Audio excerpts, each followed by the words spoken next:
माननीय गृह मंत्री जी के द्वारा जो जम्मू कश्मीर आरक्षण विधेयक रखा गया है, इसका समर्थन करते हुए मैं कहना चाहूंगा कि हमारे प्रतिपक्ष के विद्वान प्रतिनिधि विवेक तनखा जी ने आज एक विवेकपूर्ण बात कही कि यह सत्य है कि कश्मीरी पंडितों का जेनोसाइड और नरसंहार हुआ था। परंतु ये कहते हुए मुझे कष्ट भी होता है कि एक दौर था जब उस नरसंहार के आरोपी और समर्थक दिल्ली में आते थे तो रेड कार्पेट वेलकम के साथ आते थे, जलवाए जलाल से दिल्ली की सरजमी पर जलवा अफरोज होते थे। और सभापति महोदय आज भी वो आते हैं, मगर ईडी के सम्मन पे आते हैं, एनआईए की पेशी में आते हैं। ये अंतर आया है हमारी सरकार और उस सरकार के दौर में।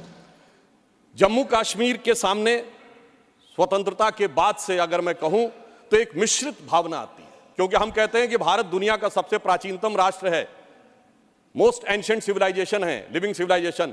उत्तर से दक्षिण तक सारे राज्यों के नाम बदल गए, एक ही राज्य है जिसका प्राचीन काल में जो नाम था नीलमत पुराण में यदि कश्मीर था तो आज भी कश्मीर है। परंतु दुख की बात यह है कि स्वतंत्रता के 75 वर्ष बाद, मतलब 2019 से पहले तक वो समाधान ही नहीं हो पाया था। समाधान के लिए इतना लंबा समय लगाना पड़ा। वो ट्रांजिएंट एंड टेम्परेरी फेज के लिए आह को चाहिए एक उम्र असर होने तक 3 पीढ़ियां गुजर गईं। तब जाके जब हमारे गृह मंत्री अमित शाह जी ने और प्रधानमंत्री श्री मोदी जी ने वो हिम्मत दिखाई तो अगस्त 2019 में उससे मुक्ति मिली। 3 प्रकार की समस्याएं कश्मीर के पास रही थी, जिसे हम 3D कह सकते हैं। डिलिमिटेशन थी, डोमिसाइल थी एंड डेवलपमेंट थी। हमारी सरकार ने 2019 के बाद तीनों के बारे में समग्र रूप से विचार करना शुरू किया और जैसा कि इस विधेयक में है कि आरक्षण से वंचित वर्गों को समुचित, न्यायपूर्ण, न्याय संगत आरक्षण की व्यवस्था सुनिश्चित कराई गई। पुनर्गठन को न्याय संगत बनाकर संतुलित विकास का मार्ग प्रशस्त किया जा रहा है। विस्थापितों के लिए बहाली और विकास के नए अवसर उपलब्ध कराए जा रहे हैं। 2019 के विधेयक के द्वारा जम्मू कश्मीर विधानसभा में 83 सीटें थी, उन्हें बढ़ाकर 90 किया गया, जिसमें 6 शेड्यूल कास्ट के लिए आरक्षित थी परंतु शेड्यूल ट्राइब्स के लिए नहीं थी। इसमें पहली बार 9 सीटें अनुसूचित जनजाति के लिए आरक्षण की गई हैं। और अब जम्मू में पहले 37 सीटें होती थी, अब 43 होंगी और कश्मीर में इससे पहले 46 और थी, अब 47 होंगी। पाकिस्तान ऑक्यूपाइड कश्मीर की यथावत रहेंगी। नामित सदस्य पहले 2 थे, अब 5 होंगे, जिनमें कि 1 महिला और 1 पाकिस्तान अधिकृत कश्मीर से भी होगा। अतः हम कह सकते हैं कि हम अब व्यवस्था को न्याय संगत और युक्तपूर्ण प्रतिनिधित्व की तरफ ले जा रहे हैं। परंतु सभापति महोदय, जो गृह मंत्री जी ने आरक्षण का विषय रखा है, जब ये बात हम करते हैं तो हमारे हृदय में एक अलग वेदना उत्पन्न होती है, क्योंकि पहली बार अब जाके 2019 के बाद वाल्मीकि समाज को अपना वह समुचित स्थान मिला है। दुख की बात है कि स्वतंत्रता के बाद इस देश में एक ऐसी व्यवस्था थी जहां जन्म से यह तय था कि जिस व्यक्ति ने जो व्यवसाय किया है, यदि वह सफाई कर्मचारी थे तो उनके बेटे बेटी सफाई कर्मचारी ही रहेंगे, चाहे वो पीएचडी क्यों न कर लें।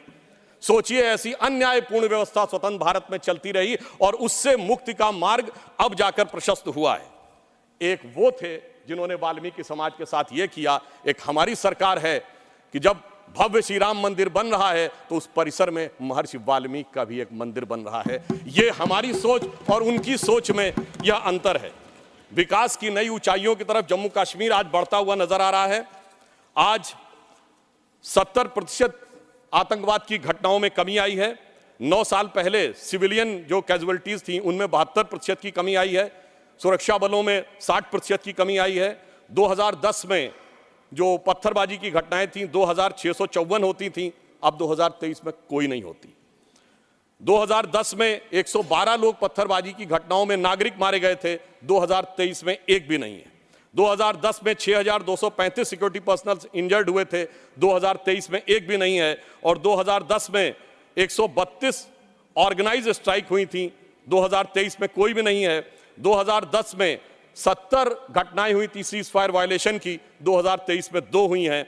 और इस प्रकार हम ये कह सकते हैं कि कश्मीर के अंदर एक भारी बदलाव और एक सकारात्मक दिशा में दिखाई पड़ रहा है। और इसके लिए विकास के नए मार्ग के ऊपर कश्मीर इस प्रकार से प्रशस्त होता हुआ जा रहा है कि धारा 370 के हटने के बाद जो कश्मीर का डोमेस्टिक प्रोडक्ट था, जीएसडीपी था, जो 1 लाख करोड़ रुपए था, वो 5 साल में बढ़कर 2,27,000 करोड़ रुपए से अधिक हो गया है। सरकार ने कई लार्ज रिक्रूटमेंट ड्राइव स्टार्ट किए हैं, जिसमें 29,813 लोग अब तक रिक्रूट किए जा चुके हैं और एडिशनल 5,523 वैकेंसीज क्रिएट की गई हैं। जम्मू कश्मीर ने इन्वेस्टमेंट के जो प्रपोजल आए हैं वो 66,000 करोड़ रुपए के हैं और जो डायरेक्ट एम्प्लॉयमेंट और उसके द्वारा जो इनडायरेक्ट एम्प्लॉयमेंट क्रिएट होगा वो 2.9 लाख तक के व्यवसाय के अवसर क्रिएट हो सकते हैं। 2 मेडी सिटीज जम्मू और कश्मीर में क्रिएट की जा रही हैं। इस ढंग से स्थानीय चीजों को बढ़ावा दिया जा रहा है कि ऊखू गांव अब पेंसिल वाले गांव के रूप में पूरे देश में विख्यात होता जा रहा है और इसी के साथ साथ हिमायत स्कीम जैसी योजनाओं के द्वारा लोगों को रोजगार के नए अवसर प्रदान किए जा रहे हैं। यूनियन टेरिटरी गवर्नमेंट ने जीआई टैगिंग भी की है। सैफरन यानी केसर जिसके लिए कश्मीर बहुत प्रसिद्ध है उसमें और बासमती राइस की जीआई टैगिंग की व्यवस्था की जिससे कि उसको एक अंतर्राष्ट्रीय स्तर तक एक मान्यता प्राप्त हो सकती है। जम्मू कश्मीर में इंफ्रास्ट्रक्चर डेवलपमेंट फाइनेंस कॉर्पोरेशन की भी स्थापना की गई है जिसके द्वारा अनेक प्रोजेक्ट बहुत सफलतापूर्वक चल रहे हैं। कल्चरल एस्पेक्ट पे अगर हम देखें तो दिवाली शारदा देवी टेम्पल में 75 साल के बाद पहली बार मनाई गई है और कश्मीरी पंडितों का प्रसिद्ध त्यौहार नवरेह इस बार पूरे उत्साह के साथ मनाया गया है और हमारी गवर्नमेंट आने से पहले कुल 14 लाख टूरिस्ट आते थे। 2022-23 में 2 करोड़ पर्यटक आए हैं। इससे आप समझ सकते हैं कि जम्मू कश्मीर की अर्थव्यवस्था को कितना। आगे मैं एक और बात कहना चाहता हूं कि पहली बार 30 साल के बाद 27 जुलाई को शियाओं का मुहर्रम का जुलूस भी शांतिपूर्ण ढंग से और पूरे अकीदत के साथ चला। महोदय मैं एक बात याद दिलाना चाहता हूं, मैं लखनऊ का रहने वाला हूं। वहां भी मैंने बचपन में हिंदू मुस्लिम कॉन्फ्लिक्ट नहीं सुना था, शिया सुन्नी कॉन्फ्लिक्ट सुने थे। इनकी सरकार के समय में शियाओं का जुलूस, मदे साहबा का जुलूस रोक दिया गया था। 22 साल तक रुका रहा। जब हमारी सरकार आई उसके बाद वहां पर शियाओं का मदे साहबा का जुलूस निकलने की स्थिति आई। मैं पूछना चाहता हूं भाई, हिंदू मुस्लिम के लिए हमारे ऊपर आरोप लगाते हो, ये शिया सुन्नी के बीच में जो होता था वो भी शांतिपूर्वक हमारे दौर में हुआ, कश्मीर हो या देश का कोई और हिस्सा हो। यह दर्शाता है कि हमारी सरकार सभी समुदायों को समान रूप से उन्नति का अवसर देती है। और 30 साल के बाद सिनेमा हॉल खुले।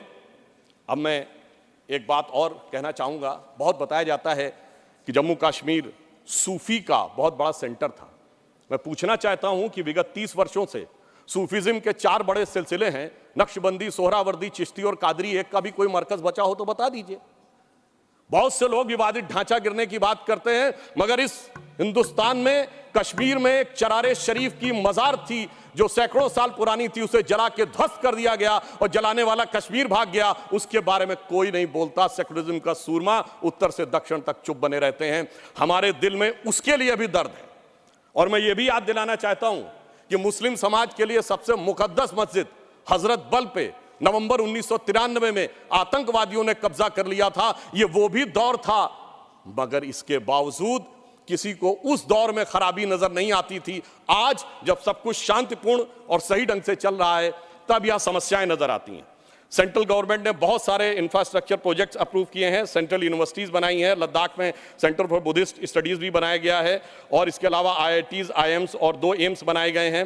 प्रधानमंत्री ग्राम सड़क योजना में पहले 158 किलोमीटर की सड़कें बनती थी, अब 8,068 किलोमीटर की सड़कें बनी हुई हैं। परंतु इसी के साथ साथ मैं ये भी कहना चाहता हूं कि मोदी सरकार के शासनकाल में आने के बाद अब मॉर्टेलिटी रेट जो 22 पे था वो अब 14.3 पे आ गया है। पहले केवल 47 जन औषधि केंद्र थे 2019 से पहले, अब 227 हो गए हैं। और सबसे बड़ी बात यह है कि आज दुनिया का सबसे ऊंचा पुल जो 1315 मीटर का है वो आज चिनाब नदी के तट के ऊपर बना हुआ है। यह दर्शाता है कि कश्मीर किस नई ऊंचाई की तरफ जा रहा है। महोदय मैं याद दिलाना चाहता हूं, हमारे बचपन में जिस जमाने में कश्मीर में आतंकवाद फैला था तो हम लोग कहते थे झेलम नदी का प्राचीन वैदिक नाम है वितस्ता और चिनाब का है अक्सिनी। तो हम कहते थे बो दिए विष बीज किसने, अब वितस्ता ने पुकारा, क्यों झुलसता जा रहा कश्मीर नंदन वन हमारा। आज मोदी जी की सरकार आने के बाद हम कह सकते हैं, पर आज दुनिया का सबसे ऊंचा पुल अक्सिनी पर हमारा जो उभरता जा रहा, जो निखरता जा रहा कश्मीर नंदन वन हमारा। अब मैं एक और भी बात यह कहना चाहता हूं कि 21 हाइड्रो पावर प्रोजेक्ट्स भी चल रहे हैं। G20 जिस शानदार तरीके से हुआ वो हम सब ने देखा। परंतु यहां मैं एक बात कहना चाहूंगा कि यह विषय इतना आसान नहीं था जितना समझा जाता है। जिस समय आतंकवाद शुरू हुआ था, जस्टिस नीलकंठ गंजू की हत्या उस समय हुई जब श्री राजीव गांधी जी के नेतृत्व में भारत के इतिहास की सबसे मजबूत सरकार थी। वो तो लोगों को याद होगा, मुझे याद है मान्यवर, बचपन में बहुत से लोगों को नहीं याद होगा। वर्ल्ड कप 1983 का जीतने के बाद इंडिया का पहला वनडे इंटरनेशनल कहां हुआ था? 13 अक्टूबर 1983 को श्रीनगर में, भारत और वेस्ट इंडीज के बीच में। और वहां पर भारतीय टीम के खिलाफ नारे, चलिए वो तो अलग है, पाकिस्तान जिंदाबाद के नारे, भारतीय टीम के लोगों के ऊपर चीजें फेंकी गई, पिच खोद दी गई। उस समय तो सर्वकालीन शक्तिशाली प्रधानमंत्री जिन्हें विपक्ष मानता है, श्रीमती इंदिरा गांधी जी का शासन था। परंतु उसके बाद ऐसा दौर भी आया कि वो सब लोग आरोप से छूट गए। कल माननीय गृह मंत्री जी ने जब लोकसभा में कहा था, कुछ गलतियों के बारे में कहा था, तो वहां पर नेता प्रतिपक्ष ने कहा था कि साहब गलतियां अगर हैं तो इस बारे में चर्चा कर ली जाए। तो मैं सिर्फ ये बताना चाहता हूं कि अगर गलतियों की बात होगी तो बहुत सी ऐसी गलतियां हैं जिन्हें विशेष रूप से ध्यान रखने की आज आवश्यकता है। मैं सिर्फ एक दो तीन तथ्य लोगों के सामने रखना चाहता हूं। जब स्वतंत्रता के उपरांत रियासतों के विलय का महकमा सरदार पटेल के पास था, तो केवल कश्मीर नेहरू जी ने अपने पास क्यों रखा था? नंबर 2, 1946 में महाराजा हरि सिंह जी के विरुद्ध विद्रोह के आरोप में जब शेख अब्दुल्ला जेल में बंद थे, तो पंडित नेहरू स्वयं उनको छुड़ाने के लिए कश्मीर गए और वो भी गिरफ्तार हो गए। यह बात मौलाना आजाद ने अपनी किताब इंडिया विंस फ्रीडम में लिखी है कि इससे तत्कालीन कांग्रेस नेता बुरी तरीके से हतप्रभ हो गए। और इस परिस्थिति में जिस समय पाकिस्तान ने आक्रमण किया, उसे कबायली आक्रमण क्यों कहा गया, सेना का आक्रमण क्यों नहीं कहा गया? और इसके अतिरिक्त मैं यह भी कहना चाहूंगा कि जिस समय यह कश्मीर का संघर्ष हुआ, एक फैक्ट रखना चाहता हूं, उस समय तो माउंटबेटन 30 जून 1948 तक वाइसरॉय थे। भारत की सेना अध्यक्ष जनवरी 1949 तक जनरल रॉय बूचर था और पाकिस्तान की सेना का अध्यक्ष जनवरी 1951 तक अंग्रेज था। तो भाई यूनाइटेड नेशंस में जाने की क्या आवश्यकता थी? गृह मंत्री जी ने बिल्कुल सही बात कही कि भाई उनको 1 साल तक माउंटबेटन को इसलिए रोका गया था कि बचे हुए कुछ मामले रिजॉल्व करने हैं। तो भाई मैं पूछना चाहता हूं कि उनको क्या मेहमान नवाजी के लिए रखा गया था? जब यहां थे, दोनों तरफ के सेना अध्यक्ष भी अंग्रेज थे, तो यूनाइटेड नेशंस क्यों गए? इसलिए मैं कह सकता हूं एक गलती नहीं, भयंकर गलती थी, जिसका खामियाजा आज तक सरकार को भुगतना पड़ रहा है। और फिर इतना ही नहीं, करेस्पॉन्डेंट ऑफ सरदार पटेल से बहुत स्पष्ट है कि वहां लिखा जा रहा था कि residual powers will be vested in the interim government of Jammu and Kashmir, जिसको सरदार पटेल के इंसिस्टेंस के ऊपर यूनियन गवर्नमेंट कर दिया गया। अगर रेजिडुअल पावर्स उनके पास वेस्टेड होती तो आप समझ सकते हैं कि आज कितनी बड़ी चुनौती का सामना करना पड़ता। और ये correspondence of Sardar Patel 1945 to 50 के खंड 1 में जो वी शंकर उनके सेक्रेटरी थे, उन्होंने इस बात को लिखा है। अब मैं एक बात और ध्यान देना चाहता हूं कि प्रथम लोकसभा में कश्मीरी पुनर्वास के कैबिनेट मंत्री अजीत प्रसाद जैन जी ने अपनी किताब कश्मीर व्हाट रियली हैपेंड में लिखा है कि the draft was approved by Sheikh and his colleagues and then passed by the Congress party. ये मैं नहीं कह रहा हूं, उनकी सरकार के कैबिनेट मिनिस्टर कह रहे थे। और इसमें अंत में एक और व्यक्ति का उद्धृत करना चाहता हूं जो भारत के मुख्य न्यायाधीश रहे, जस्टिस मेहरचंद महाजन, जो कि उस समय कश्मीर रियासत के प्रधानमंत्री थे। उन्होंने आकर कहा कि 24 अक्टूबर 1947 को वो पत्र लेकर आ गए थे, परंतु उसके बावजूद 2 दिन तक सिर्फ इसलिए मामला अटका रहा। ये मैं नहीं कह रहा हूं, जस्टिस महाजन ने अपनी किताब लुकिंग बैक में लिखा है, चूंकि नेहरू जी की यह शर्त थी कि शेख अब्दुल्ला का पहले स्थान तय हो जाए नई सत्ता में, इसके उपरांत ही कश्मीर के विलय का प्रस्ताव होगा। वो सारी बातें आपको पता होगी कि जब उस समय उन्होंने कहा था कि हम जाकर कराची चले जाएंगे यदि हिंदुओं की रक्षा की गारंटी श्रीनगर में फंसे हुए लोगों के लिए जाए। इसलिए मैं कहना चाहता हूं इसके लिए एक दिन नहीं, एक सत्र भी कमजोर पड़ जाएगा। और आज अगर आप देखें कि अंतर देखिए, एक उधर का कश्मीर और एक इधर का कश्मीर। एक इधर का कश्मीर है जहां पर टेक्नोलॉजी में, जहां पर की कल्चर में उन्नति हो रही है, जहां विकास हो रहा है, G20 किया जा रहा है। और एक उधर का कश्मीर है, यहां हमारा सबसे ऊंचा पुल है और वहां बड़े बड़े आतंकवादी संगठनों के साथ उधर के कश्मीर के लोग बैठे हुए हैं।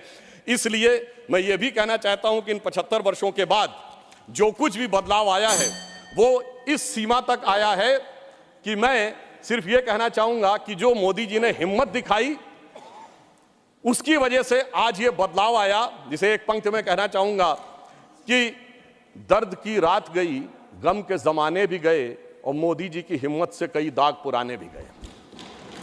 और इसके लिए सर एक बस पंक्ति कह देता हूं, इसके लिए जिस दृढ़ इच्छा शक्ति की आवश्यकता थी वो हमारे गृह मंत्री जी ने और प्रधानमंत्री जी ने दिखाई। मैं कहना चाहूंगा कि आप सब लोग दलगत भावना से ऊपर उठकर उसका समर्थन करिए, क्योंकि सर्दी का मौसम आ गया है और इस समय बर्फीली हवाएं वहां चलती हैं। तो यह पंक्ति कहकर समाप्त करना चाहता हूं, न जो बर्फ की आंधियों से लड़े हैं, कभी पग न उनके शिखर पर पड़े हैं। जिन्हें लक्ष्य से कम अधिक प्यार खुद से, वही जी चुरा कर तरसते खड़े हैं। अगर बढ़ सको तो पखेरु बनो तुम, प्रवरता तुम्हारे चरण चूम लेगी। न हो साथ कोई, अकेले बढ़ो तुम, सफलता तुम्हारे चरण चूम लेगी। धन्यवाद।